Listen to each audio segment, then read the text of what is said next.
Hoje é quinta-feira, em São Paulo, direto do Mosteiro de São Bento, 6 da manhã. Em Luanda, 10 da manhã. Pois muito bem, hora do nosso despertar inspirado. Os gregos tinham uma concepção hierárquica do mundo. Isso significa o quê?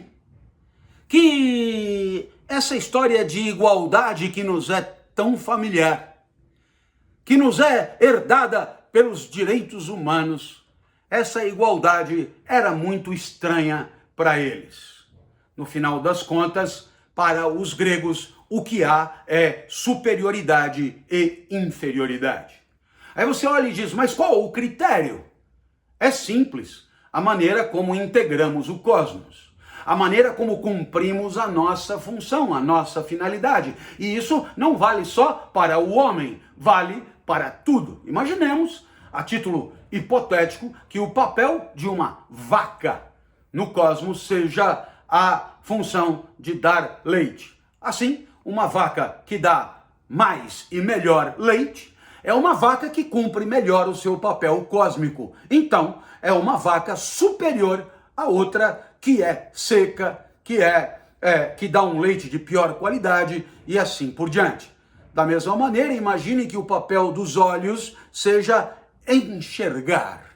Então, um olho superior é um olho que permite enxergar bem, um olho inferior enxerga menos bem, e um olho absolutamente zerado de valor é um olho como o meu, que não permite enxergar quase nada. Por essas e por outras, você levanta a mão e diz, entendi a vaca, entendi o olho, talvez tenha entendido os intestinos, mas e eu? Bem, genericamente, todos os homens têm um papel cósmico que é o de pensar. Esta é a função humana mais fundamental.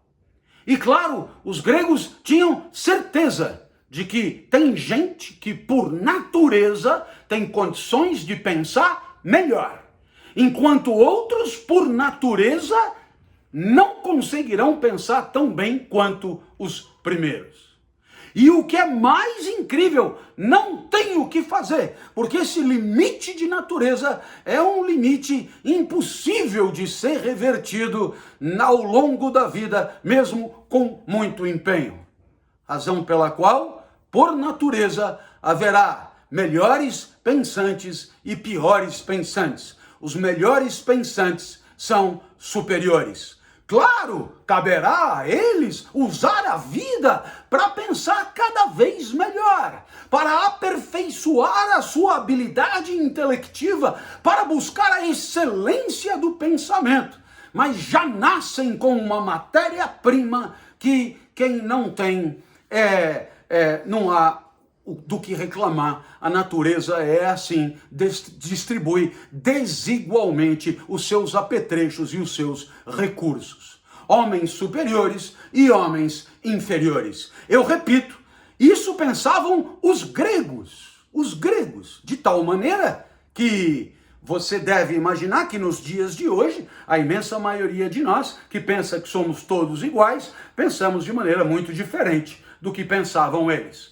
Professor, resta algum resquício deste pensamento nas nossas vidas? Naturalmente que sim. Por exemplo, no âmbito artístico, um talento genial para o piano permite a este pianista alcançar resultados de excelência que nem 24 horas de ensaios diários não dão ao esforçado pianista a mesma condição. No âmbito das artes, o talento é decisivo para definir o que é superior e o que é inferior. Assim também no esporte. Você se lembrará dos grandes tenistas. Imaginemos Borg, né? Borg, ou mais recentemente Federer, né? A excelência do jogo determinada por uma habilidade absolutamente rara e especial de conduzir os movimentos com vistas à obtenção dos pontos. Pois muito bem, isto é coisa de natureza, e o ranking da ATP é um ranking que premia de maneira muito contundente os mais aquinhoados por essa distribuição natural. Finalmente, haverá escolas pelo mundo, e aqui no Brasil algumas, que colocam os mais talentosos alunos, os mais eficazes na hora de produzir conhecimento, gerar ideias, assimilar conteúdos, colocam-os todos juntos numa classe de gente, digamos, muito capacitada de nous, de inteligência. E aí as outras classes vão reunindo de maneira hierárquica os melhores de segundo tipo, os meia-boca, os francamente mais lentos e, digamos, a raspa da panela lá no final. Eis aí uma forma de organizar uma escola, uma forma de distribuir os alunos à moda grega, dando a melhor flauta para o melhor flautista. Frase de Aristóteles: os melhores professores, os melhores livros, as melhores condições para quem já chega com a natureza pulsando e os talentos à flor da pele. Era o que tínhamos hoje para dizer nesta fantástica quinta-feira, que se avizinha alegre e contundente. Naturalmente, lembrando que amanhã, último dia da semana, encerraremos a nossa segunda semana de convivência. Eu espero que você tenha adorado, tenha tido inspiração ao longo do despertar. E só neste caso, volte amanhã. Fique com Deus. Estamos juntos.